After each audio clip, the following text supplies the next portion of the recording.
trazendo uma experiência que a gente já faz em outras cidades do Brasil, Minas Gerais. Essa é a terceira cidade em Minas Gerais. Nós estamos também em Araxá, já com 11 edições do festival na cidade de Araxá. E estamos indo para a terceira edição na cidade de Itabira, que começa agora no dia 31 de outubro, que é aniversário do poeta Carlos Drummond de Andrade.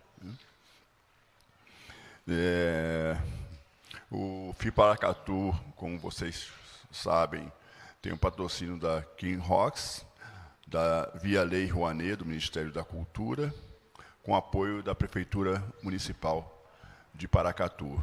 E aí já o agradecimento ao prefeito Igor pelo apoio que tem dado. Ontem ele esteve aqui, deu um depoimento bastante emocionante, da paróquia aqui Santo Antônio e do projeto Portinari, né, além do público presente, cumprimentamos a todas e todos e pedimos para acompanhar a gente lá no YouTube, né, porque também está sendo transmitido por lá. Nossas redes sociais. Bom, vamos aqui bater um papinho. É bom ter, assim, né, participantes sorridentes. Mal sabe o que eu vou perguntar para eles, estão perdidos. Né? E o que eu combinei com o público também, umas perguntas bem capciosas para vocês. Né? Pensa que isso aqui é moleza? Não, não. Bom, Zé Manuel Diogo, aqui ao meu lado, e Jamil Chad, desse lado de cá. Antes de mais nada, eu queria que vocês fizessem uma rápida apresentação. Não é o Lattes todo, não, tá? Só uma parte do Lattes, tá bom? Para que o público conheça, depois a gente entra no nosso tema de hoje, para a gente depois partilhar com o público. A gente vai falar mais ou menos um bate-papo de 1 hora, mas eu vou dar um time e saber se o público tem algumas perguntas para fazer, enfim. Pode ser assim? Combinados? Dá para dar um bom dia, pelo menos, gente? E aí, Diogo? Tá fraco? Jamil? Muito bom. Foi ótimo. Mas pode melhorar, não pode? Que nota? Vamos lá. 7 por enquanto. E aí? Gente, acho que 7 não dá, né? Então, bom dia. Bom dia. Bem melhor, hein? Agora, 10. Nota 10.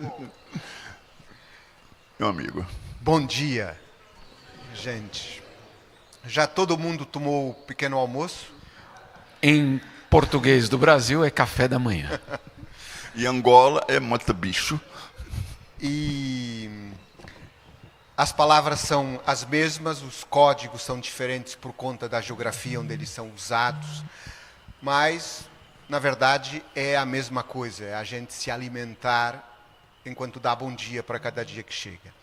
Eu sou, como falou o Tom, José Manuel Diogo, eu sou português, vivo há 20 anos entre Portugal e o Brasil, por isso eu tenho esse sotaque que às vezes alterna entre uma coisa e a outra. Mas nesses 20 anos onde eu levo vivendo de um lado e de outro, eu aprendi uma coisa, é que a língua, que nesses 20 anos se transformou muito como plataforma, ela tanto nos aproxima como nos separa.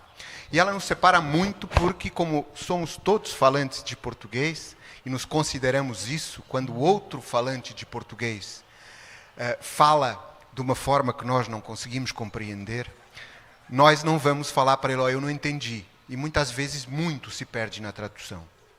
Depois veio a internet e a forma escrita, partilhada por todos. E nesse tempo de conectividade global, onde todos estamos na mesma tela, no mesmo espaço, a língua deixou de ser só um instrumento e virou uma plataforma. Uma plataforma que é um território. E sendo um território, ela incorpora as características de uma cidadania. E aí a gente fez a pergunta, o que é a cidadania da língua? O senhor vai falar depois, tá? Sobre isso, tá bem? Porque agora eu vou passar para o Jamil, tá certo? Você não seja capcioso. Você não fica quebrando meu script, não, tá? Por favor. Jamil. Obrigado, Não, Tom. ele vai até amanhã, assim, e tal. Depois pede um vinhozinho branco, entendeu? Obrigado, Tom, Zé Diogo. Obrigado a todos por estarem aqui. Meu nome é Jamil Chad, eu moro em Genebra, na Suíça, e tenho 2 filhos que todos os dias me perguntam: a gente fala português ou brasileiro, papai? E essa é uma pergunta que eu tenho que todos os dias responder. Não, nós falamos português e somos brasileiros. Essa é uma confusão que não é só de 2 filhos de brasileiros que não nasceram no Brasil e que moram no exterior, mas também eu não diria uma confusão, mas é uma múltipla identidade. Eu falo português e sou brasileiro. Então, um pouco disso que a gente vai tratar aqui. E, enfim, também quero ouvir as perguntas do público. Maravilha, viu? Aprendeu a lição? A síntese. Aprendeu a lição? É assim. Obrigado. Funciona. Bom, como eu te amo demais, né? Embora você não foi me visitar em Lisboa para pagar aquele almoço que você disse que ia pagar, eu queria perguntar a você, a gente participou de um projeto muito interessante, eu escrevo para a Folha de São Paulo toda quarta-feira, mas a gente participou de um projeto interessante que foi 200 anos, 200 livros, pautando a história da independência do Brasil, né? E lá discutir um pouquinho essa coisa da língua portuguesa. O Brasil, acho que é o maior falante da língua portuguesa na América Portuguesa, né? Então, nós temos 220 milhões de brasileiros e, se eu não estou errado, somos 250 milhões de pessoas falantes da língua portuguesa no mundo. Então, nós somos expressamente a maioria nesse território e fomos colonizados por um país que tem 12 milhões de pessoas hoje, né? Então, você imagina, em 1500, né? Enfim. Mas Diogo, o que é exatamente a cidadania da língua, que é um projeto que o Diogo toca entre Portugal e Brasil, né? Estão criando uma casa da cidadania da língua, né? Em Coimbra. Dá um esclarecimento para a gente, para mim, sobretudo, mas também para o público que não conhece esse projeto. A casa é linda. Pode perguntar o resto para o Jamil. A casa é maravilhosa. Não, nós começamos no dia 5 de maio, que é o Dia Mundial da Língua Portuguesa, onde se celebra esse ano, perguntando para muita gente, muitos dos quais estão aqui, que vocês encontraram no vosso assento, tem uns postais ilustrados com a resposta à pergunta. Que não existia o conceito de cidadania da língua, ele não estava cunhado, não tinha nem entrada na Wikipedia. Hoje já tem, alguém escreveu uma entrada na Wikipedia. E o que é a cidadania da língua? O que é esse lugar de pertencimento, ou essa nova realidade que não é mais nacional, que não é mais geográfica, a qual nós pertencemos. E nós perguntamos para 200, 300 personalidades, e estamos recebendo vídeos que vocês podem encontrar no nosso canal do YouTube, no canal da Associação Portugal-Brasil 200 anos, que é a promotora desse projeto e de outros projetos culturais em Portugal e no Brasil. A gente quer muito rapidamente ter projetos também em Angola, em Moçambique, nos outros países de língua portuguesa e nas outras comunidades de língua portuguesa. Ontem a gente fazia contas ao jantar. O 5º maior país de língua portuguesa é uma cidade chamada Paris, onde tem 800 milhões de imigrantes portugueses e muitos brasileiros. Então, a língua, ela não é só esse território de trocas onde a gente se encontra, ele não é só mais uma coisa nacional. Ela é uma coisa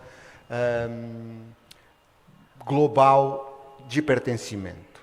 Nisso, na cidadania da língua, acontece outro fenômeno que é político e é importante entender, que é Portugal tem hoje, não são 12 milhões, quem dera que fossem, são 9, vivendo 10, dos quais 1 milhão são estrangeiros. Portugal tem um problema, como a Europa, um problema demográfico enorme. a taxa de fertilidade é de 1,4 filhos por mulher. Isso quer dizer que só os portugueses sem políticas de imigração iriam desaparecer. O país, as projeções iam dentro de 30 anos ia ser 7 milhões e em 2100 ia ser 4 e todo mundo velho. Então Portugal legislou o governo de Portugal, junto com os países de língua oficial portuguesa, sempre puxados pelo Brasil, porque a comunidade de países de língua oficial portuguesa ela só funciona porque existe o Brasil hoje, temos que ser práticos com isso, é assim que é.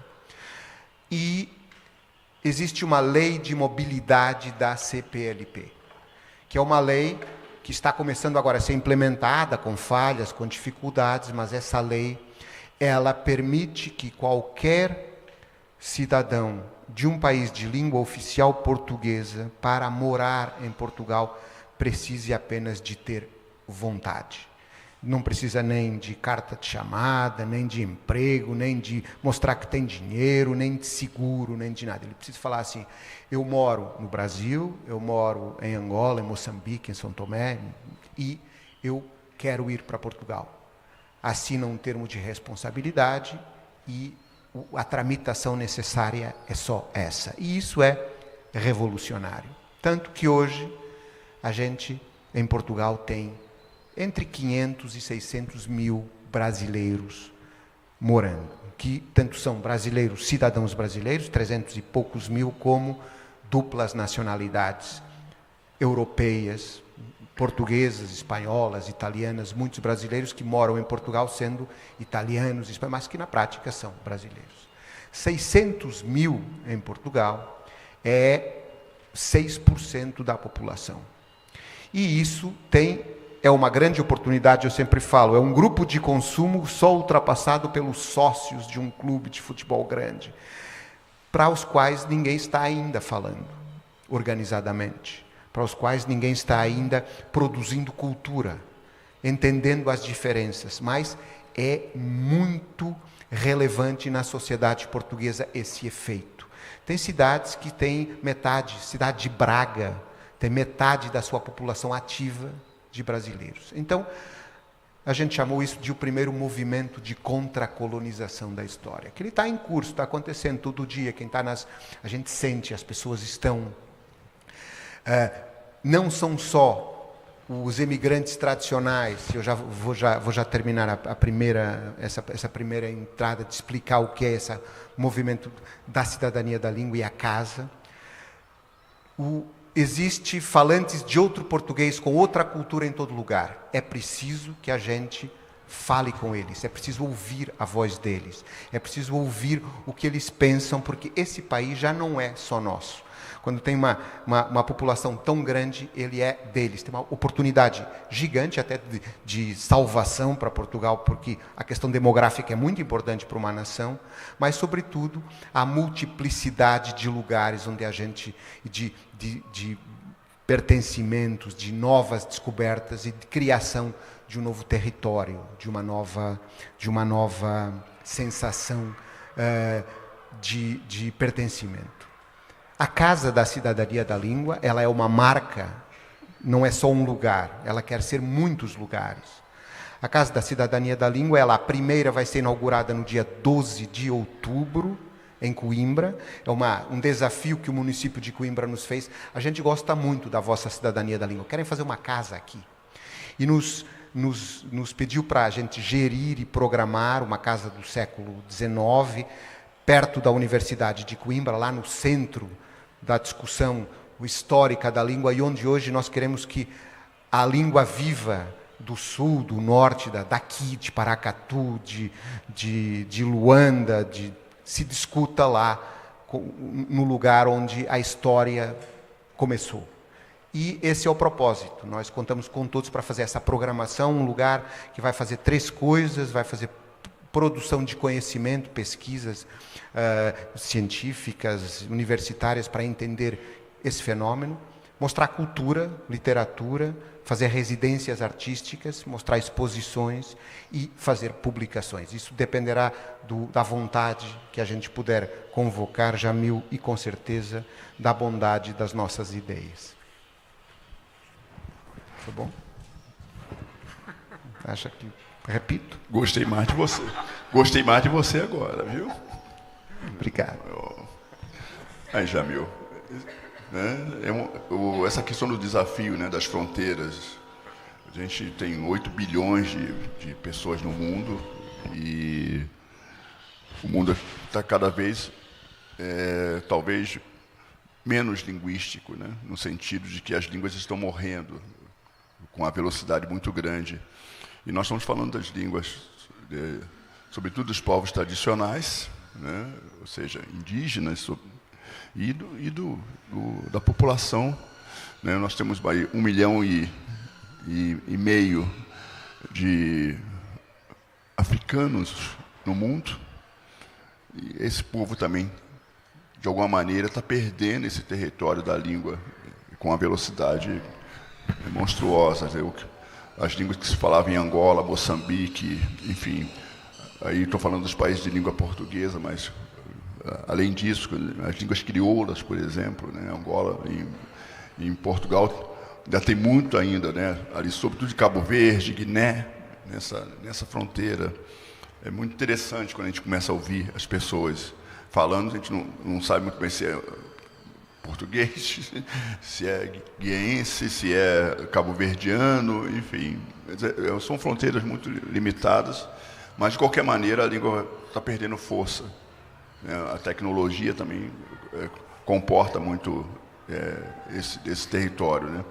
Eu queria perguntar a você por que no século XXI ainda é importante falar de outras individualidades, mesmo que essas nacionalidades sejam diferentes. Quer dizer, qual mais ou menos o impacto disso? Olha, Tom, na sociedade de hoje? Antes de mais nada, vamos só entender uma coisa. Quando a gente pensa, ou quando a gente quer organizar nosso pensamento, a gente organiza na nossa língua, usando palavras, mesmo que a gente não escreva. Aí a pergunta que a gente pode fazer: todo mundo que fala português, no mundo inteiro, pensa ou organiza o seu pensamento da mesma forma? Claro que não. Porque as realidades são diferentes, a cultura e a formação daquela língua naquele local também é diferente. Então, apesar de a gente utilizar a mesma língua, ela é obviamente múltipla, ela é obviamente diversa. Não sei se vocês sabem, depois a gente pode fazer esse teste aqui. Quais são os países de língua portuguesa? É muito diverso, mas é, acima de tudo, uma construção histórica da colonização, das explorações e todo esse alimento. Agora, por que essa tua pergunta me remete ao seguinte: um dos fundamentos do nosso projeto é abandonar, pelo menos no nosso espaço, a ideia de que a gente só pode construir uma identidade baseada naquilo que os europeus começaram a exportar em 1680, o Estado-nação. Será que só o Estado-nação é uma forma de organizar a sociedade? O Estado-nação é basicamente você ter, dentro de um território, uma população que tem uma certa identidade, uma cultura, e que remete justamente àquelas fronteiras. Será que essa é a única forma de lidar com os desafios? E aí, nessa questão é fundamental, Tom. A gente está falando de desafios do século XXI. Para vocês terem uma ideia, as meninas que estão nascendo a partir de 2019 vão viver o século 22, Tom. Né? Pela diferença, obviamente, da expectativa de vida das mulheres e dos homens, as meninas que nascem hoje vão viver o século 22. Mas olha que, eu diria, dilema. A gente tem estruturas do século 17, a gente tem teorias do século 18, a gente tem nacionalismos do século 19, mas a gente tem desafios do século 21. Então, será que essa organização que a gente propõe ou que a gente vive é a que vai dar respostas? A quê? A quais desafios? Mudanças climáticas.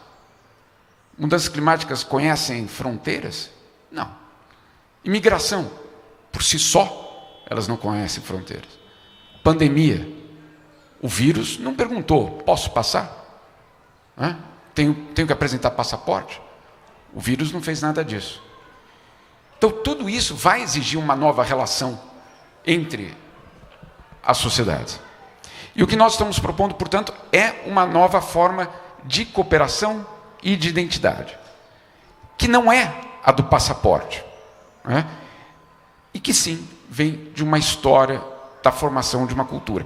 E aí sim, e é isso que o Zé, eu acho que colocou já no começo de uma forma muito clara, ela é uma cultura, uma língua, uma comunicação baseada assim no encontro, mas ela também é fruto do estupro, do sangue e de muita violência. Então, essa é a identidade, ou esse espaço que a gente começa a construir. Eu acho que ele tem 4 princípios dessa nossa proposta de criação de laços. A primeira delas é de que seja uma cidadania onde todos que falam português caibam. Todos caibam, todos que falam português, de qualquer origem, de qualquer português.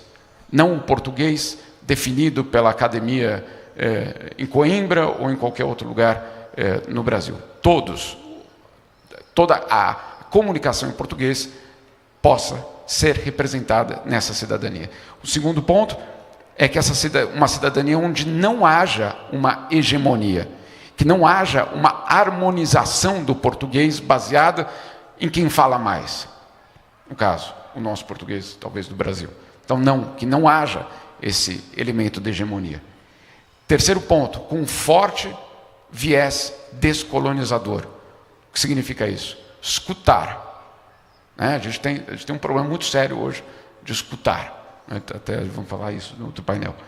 E, por fim, a capacidade de olhar o passado com muita honestidade, justamente para a gente conseguir construir essa cidadania futura.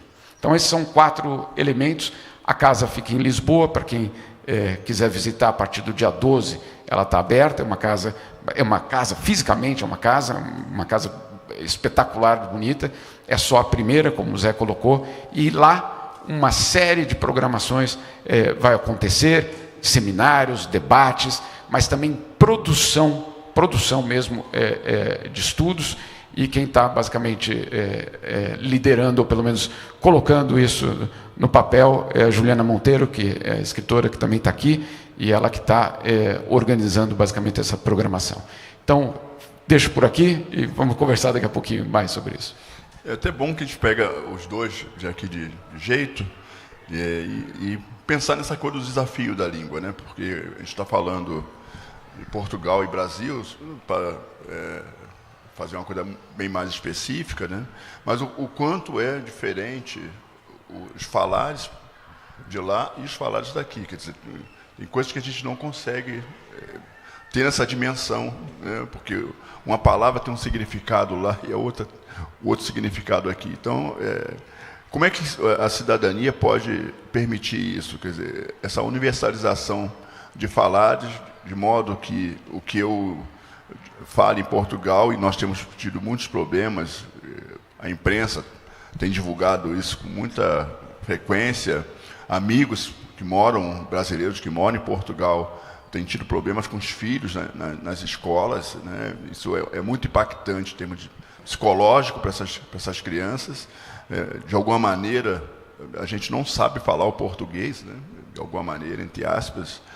Então, eu queria que você comentasse, Zé Manuel, um pouco quando se busca essa cidadania, quer dizer, essa constituição comum entre países, né, que falam supostamente o mesmo idioma, né? Supostamente o mesmo idioma.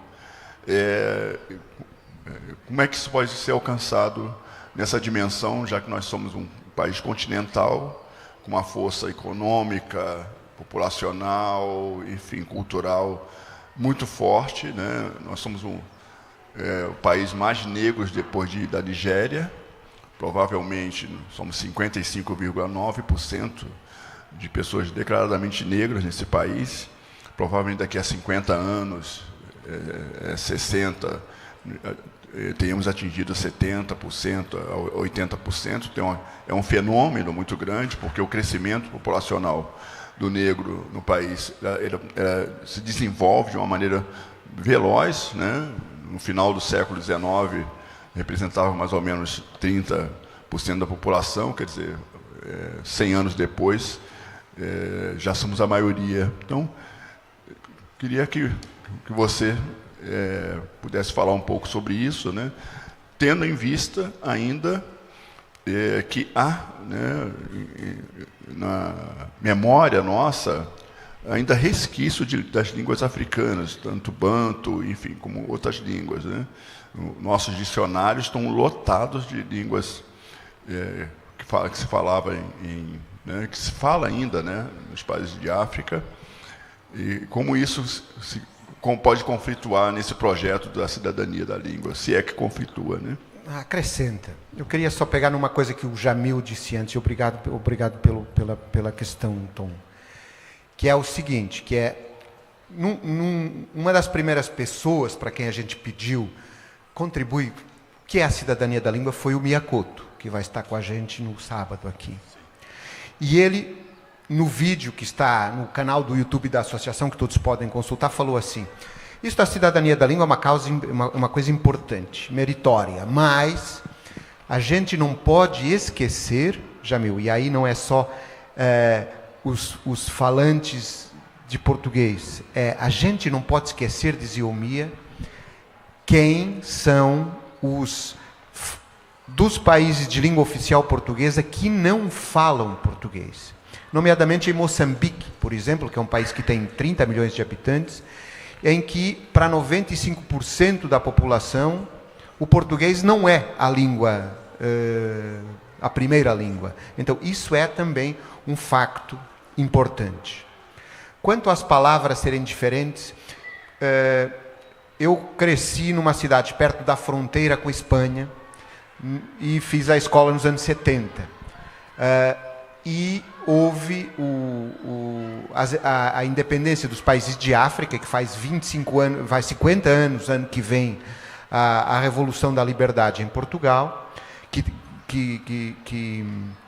esteve na origem da tão tardia independência dos países de África, nesse anacronismo em que Portugal viveu tantos anos.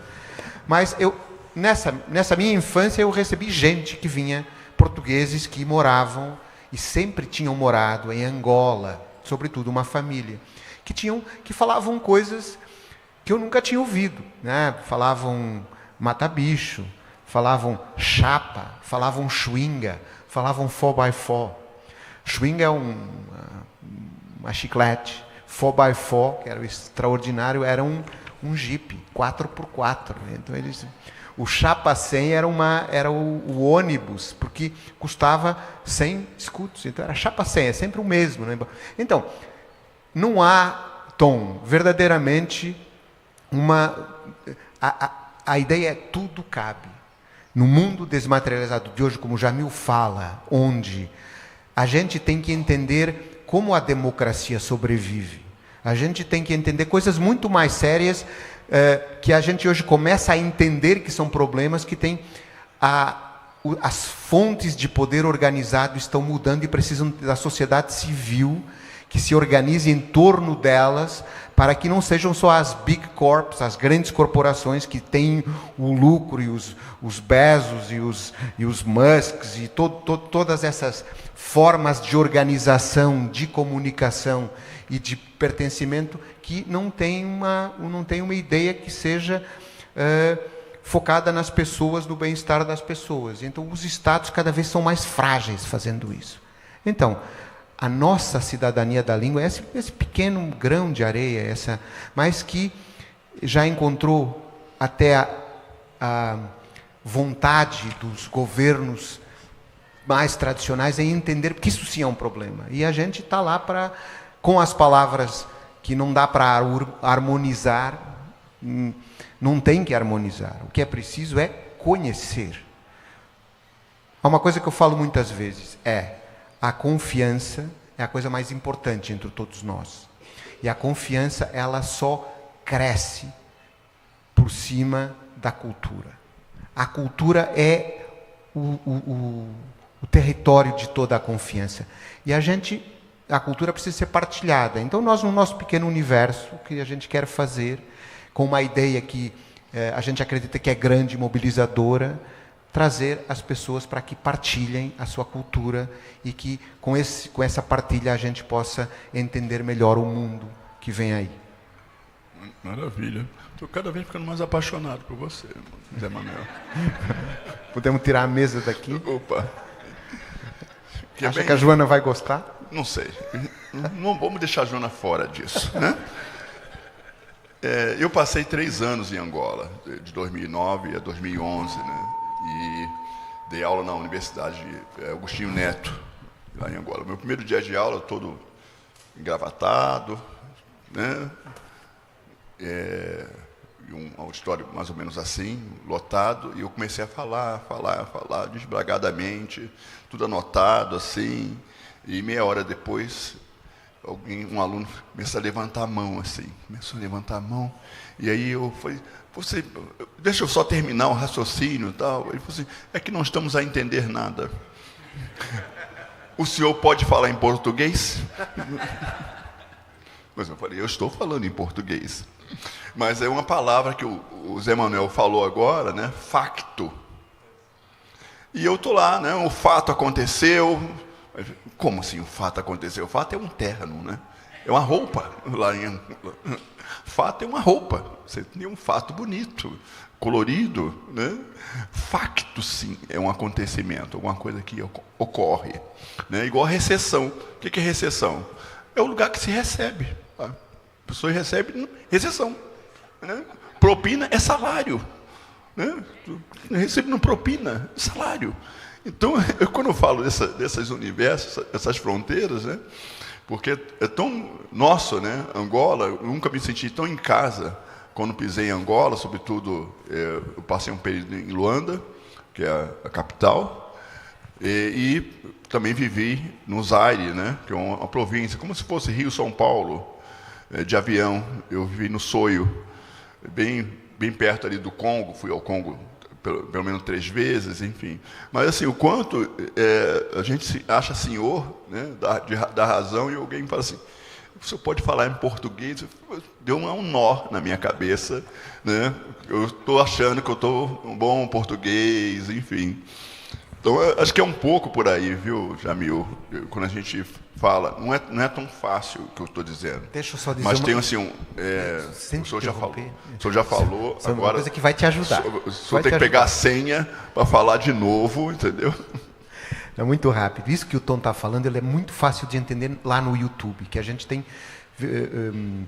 a pergunta, o que é a cidadania da língua, feita para todos os falantes de português.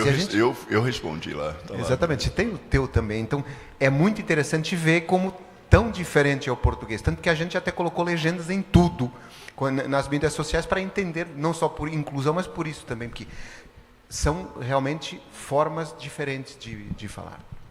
É isso, Jamil. Quais são os outros anúncios da cidadania, da Casa da Cidadania? Olha, Tom, a casa não é só um local de realização de seminário. Tá? Não é só um local que por si só já seria muito interessante, que por si só já seria bastante inovador. Isso é por causa do Zé Manuel. Ele tem um sininho ali, ele tem um negocinho embaixo que apita só para olha só. É muito poder, né, Tom? É muito poder. Enfim, então a casa, que sim, é um local de troca de experiências, não só em literatura. Os projetos vão envolver, de fato, no caso, questões como saúde, tantos outros debates da nossa sociedade, ou seja, não é só um local de debate, mas a gente quer também ter uma ação. E uma das ações que nós vamos ter é, de fato, criar um observatório da liberdade de expressão do mundo em português. Vai ser o primeiro observatório justamente para monitorar, mas também denunciar e agir sobre violações de liberdade de expressão contra jornalistas, intelectuais, artistas, nos países de língua portuguesa. É um desafio gigantesco, por quê? Porque nós temos uma disparidade gigantesca no que se refere à liberdade de expressão entre os países de língua portuguesa. É só pegar o ranking, por exemplo, de liberdade de expressão da Repórter Sem Fronteira, você vê que a gente tem países lá em cima, entre os top 10, em termos de liberdade de expressão, e lá embaixo também. Então, é um desafio bastante grande, mas é a ideia de que cidadania é também o direito a ter direitos. Então, não adianta a gente ficar falando aqui, vamos dialogar, etc., quando, em alguns desses países, inclusive no nosso, nos últimos 4 anos, nós vivemos ataques reais à liberdade de expressão e, claro, ao trabalho de intelectuais, jornalistas, etc. Então, a ideia é de ter, dentro dessa casa, esse primeiro observatório de liberdade de expressão do mundo em português, para poder, em primeiro lugar, classificar, ou pelo menos recolher as informações de violações de direitos humanos, no caso específico de liberdade de expressão, nesses países, monitorar esses casos, denunciar, ou seja, ir à imprensa internacional, inclusive, alertando sobre situações muito claras de violações nesses países, e, por que não, agindo politicamente, claro, não em termos partidários, não é isso que, obviamente a casa não é sobre isso, mas agindo politicamente e diplomaticamente em casos específicos, eventualmente de algum jornalista, algum intelectual, algum artista, alvo de censuras nos seus respectivos países. Então, um desafio grande, mas é transformar a cidadania no que ela é, direitos. Eu acho que importante, esse foi um dos tópicos, acho que talvez mais interessante que a gente está falando aqui, porque enquanto a gente pensa nessa cidadania, ou seja, numa ideia global de se falar uma língua que todos entendam, né, hoje nós temos as línguas neutras, né? Então, eu me lembro que num debate que eu fui fazer em Petrópolis, no Rio, eu cumprimentei, né, bom dia a todos, todas e todes. Quando eu falei todos, meia dúzia saíram, assim, olharam para a minha cara assim, e saíram. Eu falei, vão me pegar lá fora, deve estar me esperando lá fora. Né? Pedi aí uma escolta para poder... Então, Zé Manuel, eu estou te provocando bastante, né? Porque você está me devendo, então eu tenho que te provocar. Eu falei que eu ia te pegar. Né? Mas é nesse sentido. Né? Há um esforço muito grande para unificar o que já é antigo, o que já está tradicionalmente dentro das nossas cabeças, nos livros didáticos, sabe, nos manuais. Está cheio de estudante aqui, o pessoal... Aqui é o que?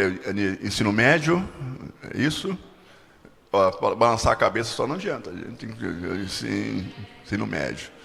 É bom que o ensino médio, a gente faz mais perguntas para o ensino médio, entendeu? Depois.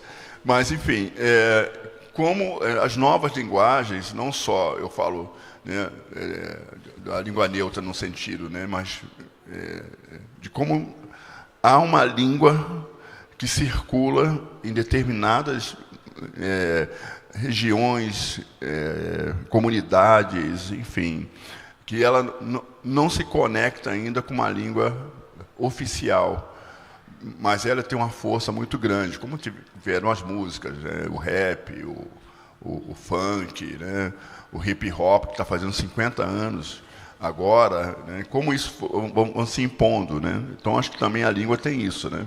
Como ela é muito viva, né, ela acaba se impondo. As tuas questões são sempre elas próprias tratados filosóficos, é muito difícil. Mas treinei bastante. Eu acho que isso muito claro das línguas neutras. As coisas existem quando a gente fala delas. Isso é uma coisa... Então, a gente hoje fala de coisas que são incômodas, que são dolorosas, mas que são culpas que eu, branco, caucasiano, nascido na Europa, carrego, mas eu quero discutir isso. Eu quero discutir isso de uma forma que produza resultados e produza aproximação. E isso tem que ser feito dos dois lados. A gente não pode ficar a culpa não pode ser...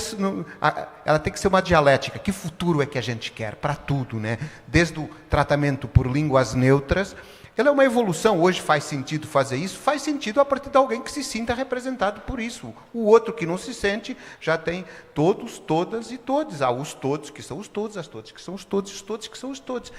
Agora, é preciso fazer isso, tem muito viés moral, ético, religioso, muita coisa que, lá está, no Estado-nação foi tratado de uma forma que hoje se desregulamenta. Essa desregulamentação tem que ser feita de forma inclusiva, de forma em que, com gente que possa discordar, mas que possa conversar sem clivagens. Outra vez, esses últimos 4 anos trágicos do Brasil, onde o empobrecimento do discurso, isso é uma coisa importante. A política é o lugar onde o discurso precisa ser mais pobre, mas ainda num país continental como o Brasil, para destrinçar entre uma coisa e a outra. Agora, o que aconteceu aqui, é em que o mais pobre de todas as formas de discurso é o ódio. Todo mundo entende. Eu te odeio. Isso é fácil. Eu te amo já é uma coisa muito complicada. Agora, e a hiperconectividade, ela nos leva a isso, a esse empobrecimento do discurso. O que a gente precisa fazer é não deixar que isso aconteça. Eu posso ser contra, mas eu não tenho que ser teu inimigo, ou não tenho que parar de te ouvir. E nós vivemos nesse mundo, e esse mundo a gente precisa de gente, de todos, não há lados, precisa de gente que seja inteligente na discussão, e como todas as mensagens, não importa o que eu digo, na verdade, importa o que vocês entendem. E eu tenho que ter essa preocupação sempre. Não é eu ser bonito no que eu falo, eu ser eloquente, não. O que é que vocês retêm dessa nossa conversa de hoje aqui? O que é que isso acrescentou? E isso tem que ser uma constante em todos os processos e todo o trabalho das nossas vidas. Já diz que a escuta cura, né? Então, isso é muito importante. Eu queria já jogar aqui para o público, para saber se alguém quer participar conosco aqui do debate, fazendo alguma pergunta, ou para o Jamil, ou para o Zé Manuel. E aí? Pauliane, ali atrás.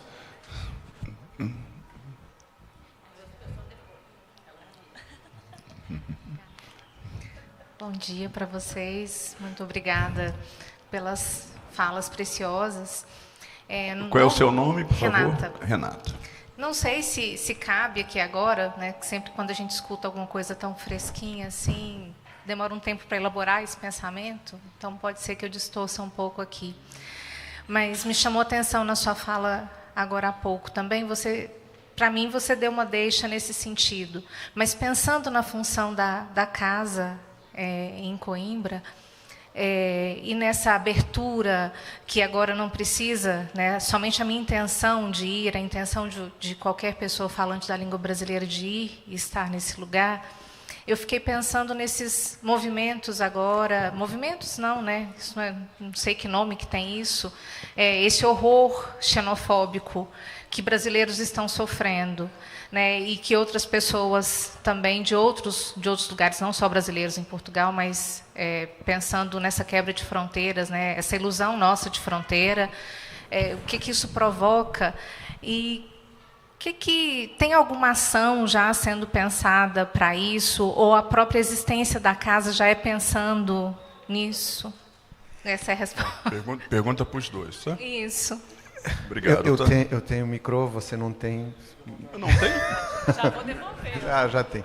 Não, a casa é isso. Quando isso nasce, é por conta disso. Nas conversas que eu tenho, a gente tem alguns amigos, parceiros, que têm responsabilidades políticas nisso. Entre eles, um chama José Luís Carneiro, que é hoje ministro da Administração Interna de Portugal. O que é isso? É o cara que cuida dos imigrantes que chegam. Mas ele já foi antes o ministro das comunidades de Portugal. Então, ele cuidou de uma coisa que antes era como os portugueses eram tratados fora, e agora ele tem que receber todos os que são tratados dentro. E a gente estava numa conversa... Nessa conversa eu falei, quão importante foi para você que tem esse lugar agora, o que você fez antes? Ele falou, total. A gente sabe que esse é o problema. E o que a casa o que a associação faz, e essa expressão da casa que a gente quer que não seja só em Coimbra. A casa é uma marca registrada. A gente quer que a casa seja... Ela hoje é aqui. A gente quer que ela seja dos nossos parceiros, quer que seja de outras casas que se criem por aí, que tenham esse papel de dizer isso mesmo, que é aquilo que se existe um problema de racismo, num país como Portugal, esse problema, com quanto mais pessoas tiverem, mais ele vai se repetir. Agora, a ideia desse problema que chega nas notícias é que, se houver mais notícias, mesmo que no percentual ela não seja maior, eu sempre tenho essa discussão com a Juliana Miranda, que é a correspondente da Folha em Lisboa, que assim, fala também do que é bom, fala um pouquinho mais, porque tem coisas boas que também acontecem. Claro que a notícia é sempre o homem que morde o cão, nunca o cão que morde o homem. Então, mas esse trabalho a gente tem que fazer cotidianamente. É assim, e como se faz? Pela cultura, pela partilha, por romper com os estereótipos, por romper com a história, por mostrar que a diferença é boa, é enriquecedora. Isso é o que a gente faz. Rapidamente, para a gente poder circular o microfone, a xenofobia e o racismo, e aí estou falando especificamente do caso europeu, ele tem dois elementos, né? Um elemento do medo, claríssimo, absolutamente claro. Eu vivo na Europa há 23 anos e eu identifico muito claramente esse avanço da xenofobia, também numa ligação direta a um medo individual. Tá? Não estou falando aqui numa estrutura política, etc., mas é um medo do outro, o que isso significaria para a minha vida, para a minha condição social, acima de tudo. Esse é o primeiro aspecto. E o segundo, que é dramático, que é a instrumentalização desse medo por grupos políticos, justamente para vencer a eleição e para transformar isso em apoio para aquele grupo. Então, é a instrumentalização do medo, é a instrumentalização de uma coisa que é muito clara hoje, que é a angústia. Né? Então, esses dois elementos juntos levam a situações como a dos brasileiros em Portugal ou de qualquer outra nacionalidade em qualquer outro país. A gente, claro, conhece da situação dos brasileiros em Portugal, porque é o nosso assunto do coração, mas essa é uma constante em vários países europeus. Meu nome é árabe, né? Meu nome é Jamil Chad, meu pai é libanês, eu não tenho como esconder essa questão. Agora, eu não falo árabe, e em todo lugar que eu me apresento, as pessoas me identificam como brasileiro. Então, ponto final até esse ponto. Até um dia que, perdão, vou contar essa historinha, eu tive que cancelar o meu contrato da Embratel local, na Suíça. Embratel não, como é que chama agora? Enfim, da telefônica local. E aí, eu liguei, porque eles faziam já vários dias tinha problema, eu falei, olha, eu vou passar para outra operadora, né, sem problema nenhum. Eu nem bravo estava no telefone, nada disso. Falei, estou ligando para cancelar a minha assinatura com vocês, etc. Aí a senhora do outro lado fala assim, Jamil Chad, né? Eu falei, árabe, né? Eu fiquei pensando, por quê? Eu falei, vocês que são radicais assim, né? Aí você fala, uau! Então, pela primeira vez, eu, que nunca fui árabe, entendi o que era a xenofobia em relação ao árabe. Tido como o quê? O extremista. Vocês que rompem contratos, né? Que violação, né? Nossa. Mas por que eu estou contando essa história? Porque ela faz parte de uma construção de alguém que politizou, instrumentalizou aquele medo, aquela angústia. A casa é parte de um antídoto. Né? Ela não é o único antídoto. Imagina, uma casa numa cidade lá no interior de Portugal, perdão pelo interior de Portugal, né? Mas distante dos grandes centros urbanos, não vai ser a única resposta, mas ela é parte desse antídoto, é parte dessa resposta. Parte da resposta. Mas...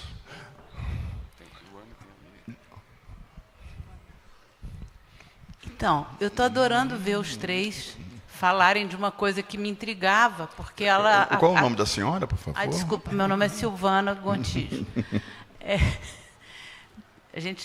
Essa coisa, né, de achar que todo mundo sabe o que ninguém está falando, né, é uma coisa ridícula. Desculpe.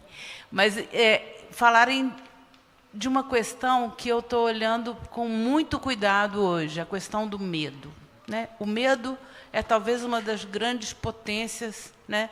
E aí eu estou vendo 3 homens, né?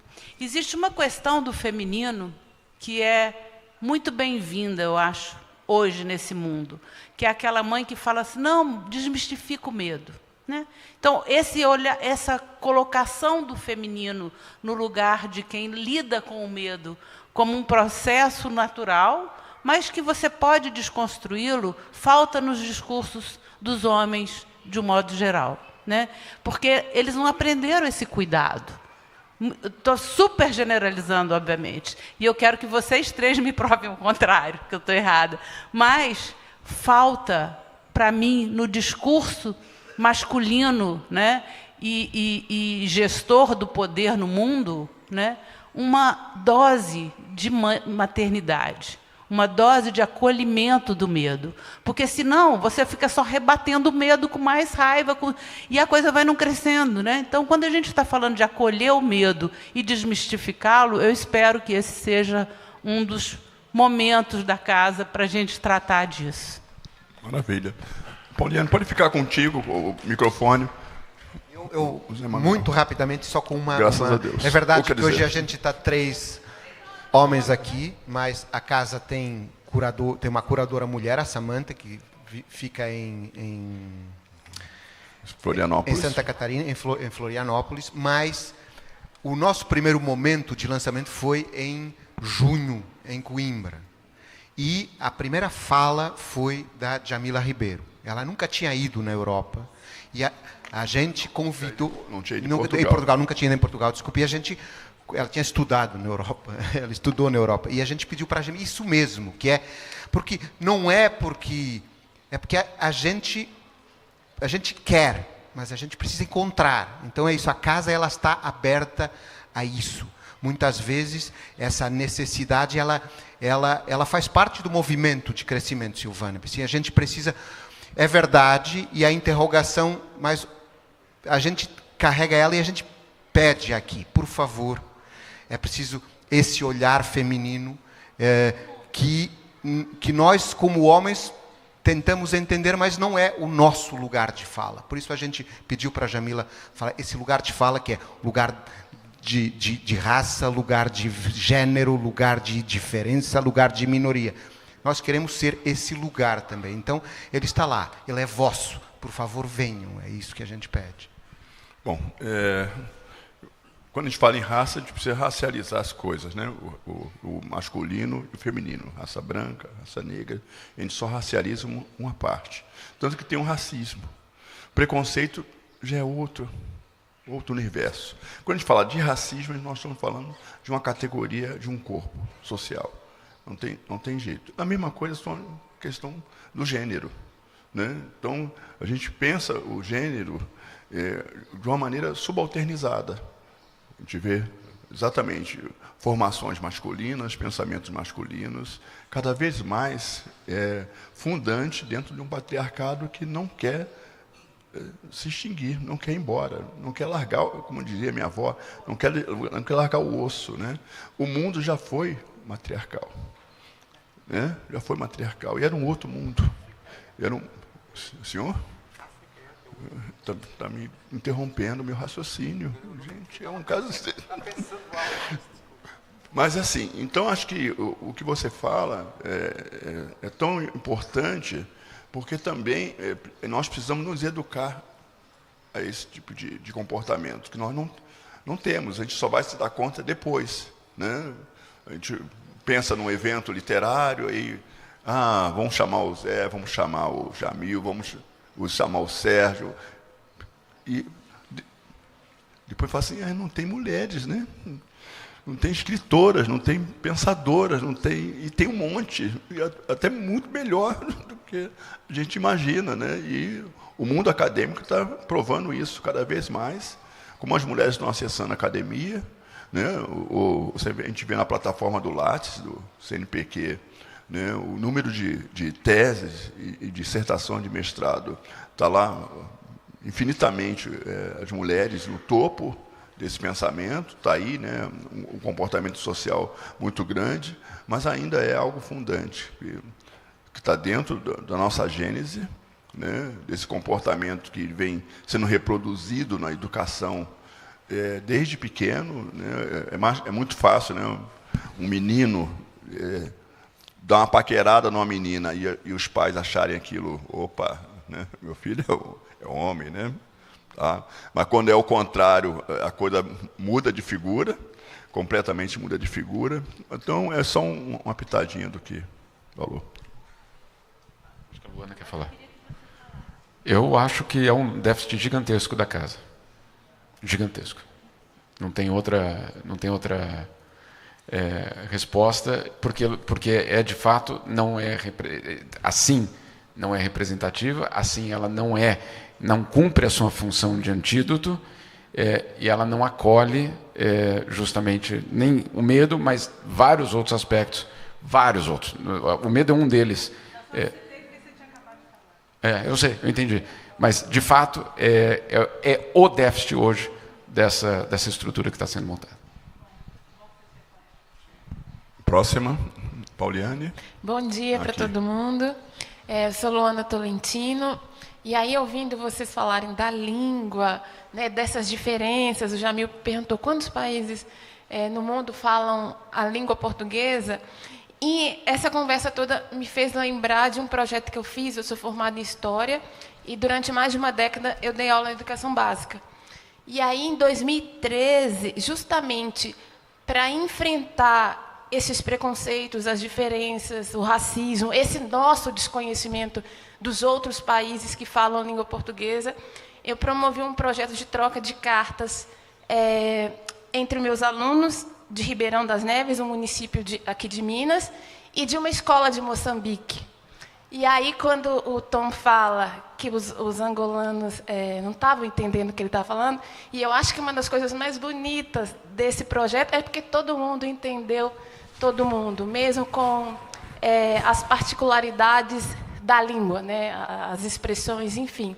Então, eu acho que como que a gente precisa pensar também na língua, nas distâncias geográficas, em um elemento que agrega, né, em um elemento de reconhecimento mútuo, nesse momento de tanta violência institucional, nesse momento que o ódio e o medo têm sido usado como projeto político para poder sufocar, para poder aniquilar as minorias, né? As minorias, quando eu falo minoria, as pessoas que não têm tido acesso de estar nos espaços de poder e decisão. É isso. Obrigado. Não é bem uma pergunta, né? Mais um pensamento. Ali. Mas quem? Bom dia, meu nome é Paloma Jorge. Amado. Não, Amado estava falando aqui, desculpa, viu? Tá, Tom, eu sou Paloma Jorge Amado, portanto, filha de Jorge Amado. Mas é que meu nome é Paloma Jorge, vamos falar hoje, né? E o que acontece, desculpa, é porque o rótulo... Paloma, eu te amo demais, viu? Tá bom, querido. Eu não sei nem se eu devia falar, porque me levantou tanto, não questão, eu não tenho nenhuma questão. É tudo claro e bonito. Mas eu queria dar um exemplo em cima do que foi falado. Eu tenho um neto chamado Nicolau. O Nicolau vai fazer 20 anos. Ele mora em Coimbra há 1 ano.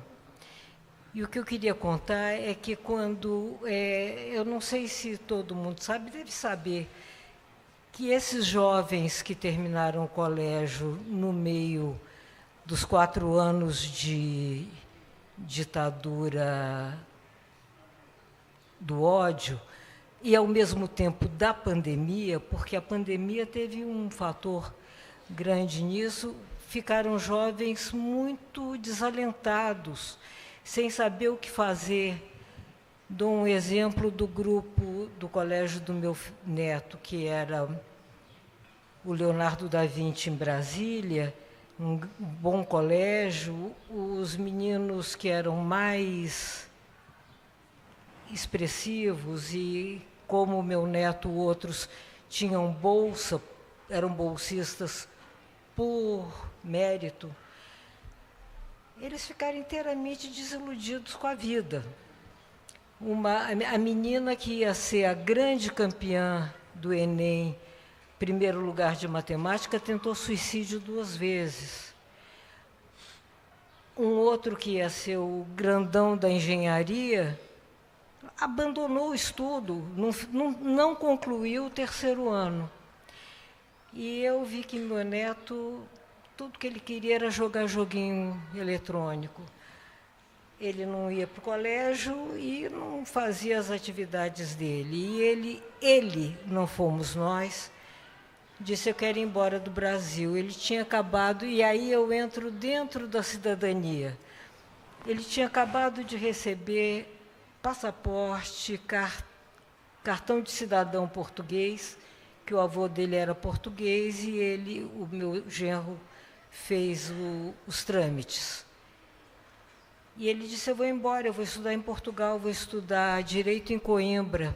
Ele não sabia que estava fazendo a grande sonho do meu avô, Coronel de Cacau, que queria que meu pai não fosse um escritor, mas que fosse doutor em Direito por Coimbra. Papai foi advogado, assim, só para agradar o pai, mas pelo Rio de Janeiro mesmo.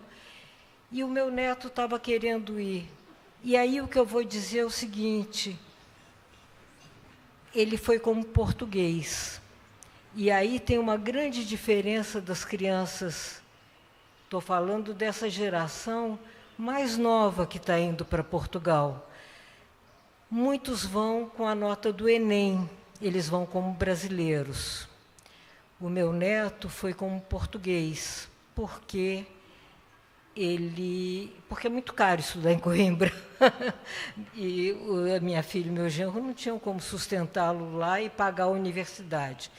E ele foi como português, e como português ele teve que fazer um vestibular em Coimbra. E para fazer esse vestibular, ele teve que estudar basicamente 2 matérias. A terceira ele não precisou estudar, que era filosofia, porque ele adora filosofia. Então, mesmo tendo sido tirado pelo bolsonarismo do currículo o curso de filosofia, ele estudava por ele mesmo. As outras 2 ele não tinha como saber. Uma, português. Ele tinha que aprender português. E tinha que aprender pensando em português de Portugal, pensando como os portugueses, porque só assim você fala facto, arquitecto e outras coisitas que tais. Mas não é só aquilo que ensinavam no cursinho, essas palavras têm que ser acto, facto. Não, é pensar e virar um cidadão português real. Ele tinha um cartão de cidadania portuguesa, mas ele não era português, ele era brasileiro. E para fazer isso ele foi para Portugal. Isto é, ele fez um cursinho para fazer o vestibular em Coimbra, estando em Portugal. Porque assim ele conseguia conviver e pensar, e começar a pensar como um português. E aí a outra matéria era história. Por quê? Porque a nossa história de Portugal começa com a chegada de Pedro Álvares Cabral no Brasil. Para nós brasileiros, não existiu Portugal antes, só aqui. E ele não sabia nada, foi aprender a história de Portugal. Passou, felizmente, está lá, e eu quero dizer que vou mandá-lo para casa, porque ele ainda não conquistou a cidadania portuguesa. Então, os colegas dele, brasileiros, na grande maioria entrou em Coimbra com o Enem, são inteiramente diferentes dele. Desculpa, eu não desliguei isso. Vou desligar agora. Uau, vai tocar um pouquinho, deixa para lá. Sim. E os portugueses têm preconceito e ele ainda sofre um pouco com a xenofobia. Os que têm preconceito e os brasileiros do Enem se juntam no beber às quintas-feiras. E ele me disse: minha avó imagina como é que eu posso beber? Ele não bebe, em geral, começou a beber em Portugal um pouco. Ele disse, como é que eu posso beber na quinta-feira se eu tenho aula na sexta cedo? Então, eu não posso me entrosar. Ele está há um ano inteiramente desentrosado, sozinho, vivendo em Portugal. E aqui fala uma avó aflita, esperando que ele vá na casa. Eu já disse, mandei sua foto, disse, eles cantam, meu neto adora música e tal. E é isso. E uma outra coisa, muito rápida, é que eu falo muito sobre xenofobia, e é isso que eu quero falar quando eu fizer o meu filminho. Eu, por um motivo de ordem política, nasci em Praga, na República Tcheca. Meus pais estavam exilados e eu fiquei lá, nasci e voltei com 10 meses. Eu nasci no fim do exílio. E, para mim, isso nunca foi um problema. Eu era brasileira, sou considerada brasileira nata, porque eu fui registrada no consulado.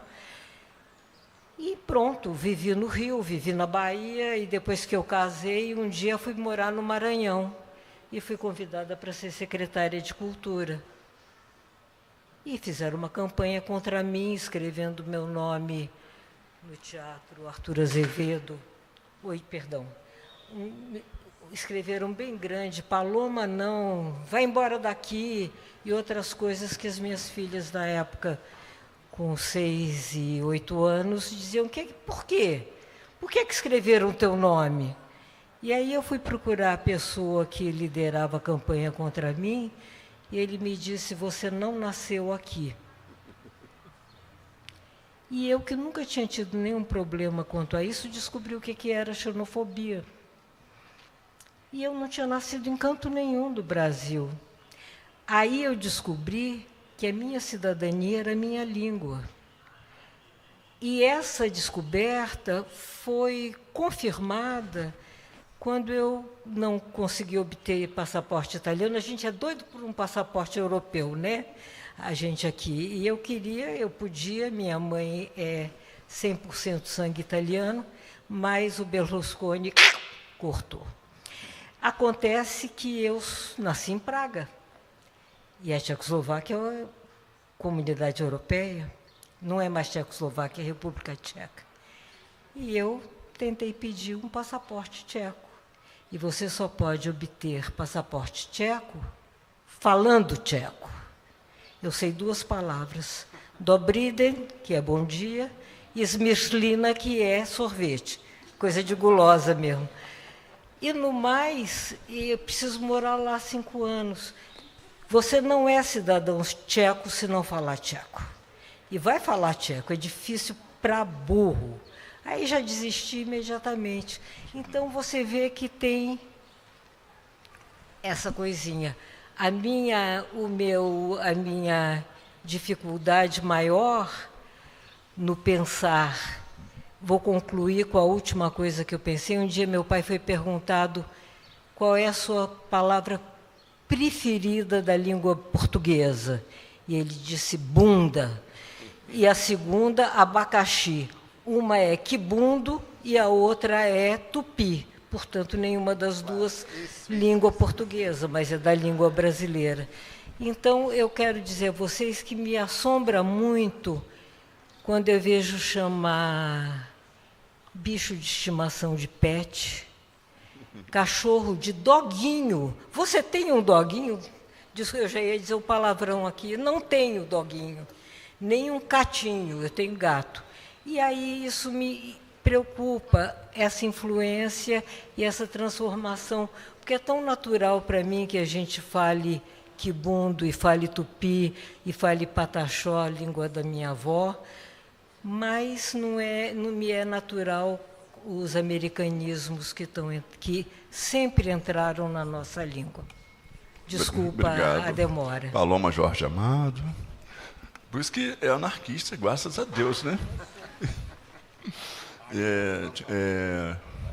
Mas em Angola tem um dicionário ainda em circulação, que é um dicionário da língua bunda, em Angola, né? Publicado no século XVIII, mas se reedita ainda em Angola, esse dicionário da língua bunda. É uma língua, na verdade, né? das várias línguas. 1 minuto e meio para cada um. Né? E aí tem dois comentários que eu gostaria que vocês fizessem. Primeiro, Paloma, dá o meu celular para o teu neto. No dia 12 eu vou encontrar ele lá e a gente vai receber ele lá em casa. Ele com certeza terá... É isso que é a casa. Depois, em relação ao Enem, um dos nossos fundadores da associação foi o reitor João Gabriel Silva, era reitor da Universidade de Coimbra. Hoje, ele é cavaleiro da Ordem do Rio Branco aqui no Brasil, porque foi ele que tratou do processo do Enem habilitar para a frequência das universidades portuguesas. Claro que a taxa de matrícula, que lá a gente chama propina, é diferente se você é cidadão português ou não, porque, na verdade, Portugal financia o estudo público, por isso é que há uma diferença. Isso é sempre acerca de recursos, e isso é uma coisa com a qual a gente tem que viver e conseguir que isso seja sempre o menor problema possível. Passando a palavra para o Jamil, só dizer que vocês encontraram nos vossos assentos um QR Code. Esse QR Code dá no site da associação, levem para casa e a gente lá pede, gravem o vosso filme, o que é para vocês a cidadania da língua. Né? Nos mandem por WhatsApp, é muito fácil, encontrarão muitos exemplos de muita gente que já gravou o vídeo, e falem isso, que a gente tem uma fragilidade porque não tem mulheres. E talvez isso nos traga as mulheres que a gente precisa e sobretudo, que acrescente densidade ao nosso projeto. E é isso. Foi muito bom estar aqui. Jamil, te deixo a palavra final e depois tem um filminho no fim de 1 minuto e meio que o Tom vai se recusar a passar, mas já me falaram que está pronto. Tem 1 minuto. Olha, não, só para agradecer, Tom, o Afonso também, que eu vi passando por aqui em algum momento, o Sérgio também está aqui, e agradecer a todos os organizadores, e repetir, no fundo, a minha fala inicial, que é justamente a de nós termos a obrigação de ousar pensar numa nova cidadania, porque da forma que os desafios são hoje, a organização da estrutura da sociedade não dará resposta aos maiores desafios do século XXI. E aí não é só o desafio individual, é o desafio da sobrevivência. Dentro do Estado-nação, nós não sobreviveremos. É simples assim a história. Então, é buscar uma outra cidadania, e uma das possibilidades, ela não é excludente, ela não é a única, uma das possibilidades é a gente pensar num outro tipo de laço, num outro tipo de cidadania que envolve necessariamente direitos. Não é uma cidadania que fala só filosoficamente do que eu sou. Não, é de direitos, garantias e sobrevivência. Então, esse é um ponto absolutamente fundamental. E, usando o que a Luana falou, rapidamente, a comunicação e o descobrimento de outras formas de dizer as mesmas coisas ou de responder a perguntas que te deslocam, inclusive pelas palavras utilizadas, é também uma forma de aprender a nossa história. Né? Então, saber por que aquela palavra não é usada em Angola, por que aquela palavra não é usada em Moçambique, ou por que nós usamos tal palavra e Portugal não usa e vice-versa, é colocar a história nessa construção da cidadania. Então, tudo isso de um pacote que a gente espera que seja tão ousado quanto bem exitoso, mas sem, como você colocou, Silvana, sem as mulheres, é inaceitável. Maravilha.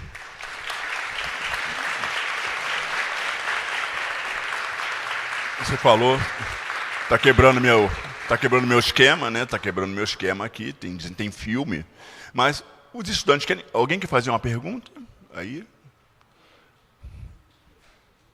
Ninguém? A gente vem de tão longe e vocês não fazem uma pergunta? Posso eu fazer uma pergunta para vocês? Posso? Não, deixa eu te fazer uma pergunta ali, Jamil. E aí? Quem é que quer fazer?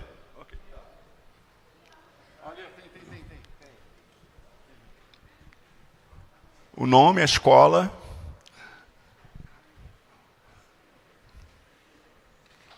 Meu nome é Júlia Alves, eu sou do primeiro Pode ano ficar de do- pé, que a gente não está te vendo, Júlia Alves? Precisa mesmo?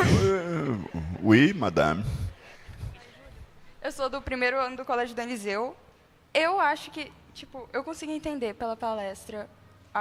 Provavelmente minha pergunta vai ser um pouco redundante, mas eu queria saber sobre, um cidadão brasileiro analfabeto que não consegue se conectar com a cultura da linguagem por ser analfabeto. Ele não consegue nem ler, nem escrever, né? Então, o que seria a cidadania da linguagem para esse cidadão brasileiro por não conseguir se conectar direito com a cultura de toda a nossa língua, a questão dela, sabe?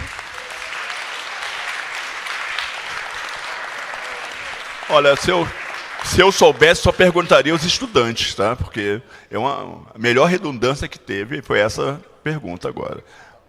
Uau! Espetacular.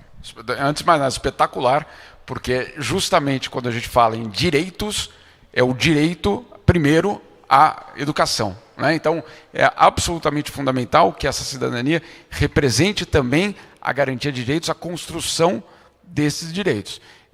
Eu acho que em vários momentos aí nos últimos 4, 5 anos, a gente não é que descobriu, porque é um absurdo falar que a gente descobriu as disparidades, que isso ficou, etc., mas elas foram escancaradas na cara de todo mundo, até aqueles que não queriam ver. Então, aquela história que na verdade eu sempre conto, mas que você vai entender porque que eu estou falando sobre isso. Quando começou a pandemia, a OMS mandou todo mundo lavar a mão com água e sabão. Vocês se lembram disso? Lembram? Aí logo veio uma constatação. No Brasil, 6 milhões de crianças vão para escolas que não têm água.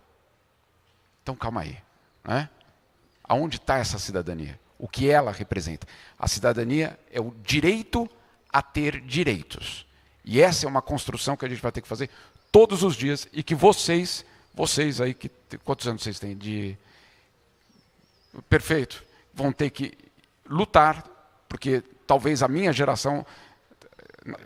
Exato. A minha geração talvez achou que estava tudo garantido, que vinha na nossa certidão de nascimento a democracia. Jamil César Chad, nascido no dia tal, cidade tal, Estado, democracia. Não está na certidão de nascimento. Não está. E vocês vão precisar se aliar a essa luta todos os dias. E essa pergunta é absolutamente fundamental. Que a gente chegue a um momento da história que essa pergunta não faça mais sentido. Mas hoje ela faz 100% de sentido. Maravilha. Vamos para o filminho? Está aí no break?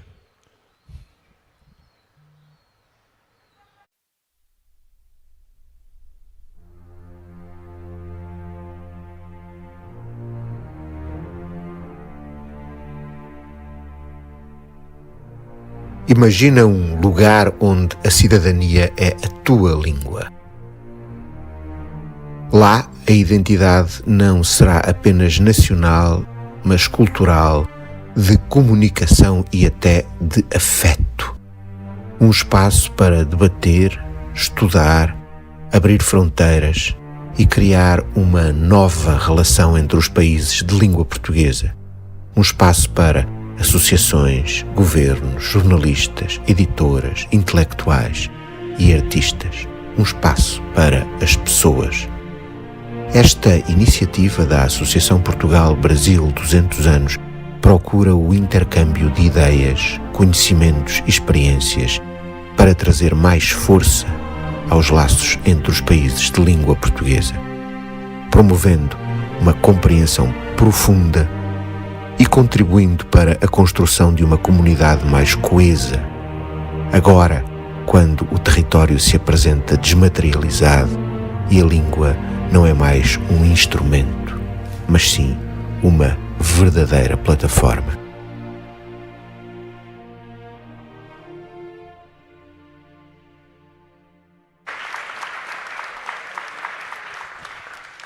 Obrigado ao meu amigo Zé Manuel Diogo, como sempre. A gente brinca, faz essas brincadeiras todas, mas enfim, a gente não se gosta mesmo. Nada. Enfim. Jamil, mais uma vez, Porque aqui nós já fizemos coisas juntos. Né? A última vez foi na Bienal, né, do livro de São Paulo. Bienal se não me engano. a gente já fez várias coisas juntos lá na biblioteca do... Também, Biblioteca de São Paulo. Biblioteca São Paulo. Várias coisas. Bom, obrigado a todos. Continuem seguindo a nossa programação. Daqui a pouco, acho que 11h30, não é isso? A gente segue aqui com mais debates, o público presente. Peço a vocês que sigam nossas redes sociais, comentem lá, indiquem para os amigos. Tem muita programação ainda. Estaremos aqui até domingo. Né? Tem Conceição Evaristo, Itamar Vieira Júnior, Jefferson Tenório, Eliana Alves Cruz, enfim. Tom Farias, não sei se vocês conhecem. E o lançamento de livro, eu acho que o Jamil vai fazer autógrafo agora dos livros dele, aqui na nossa livraria. Tá bom? Obrigado a todos e todas.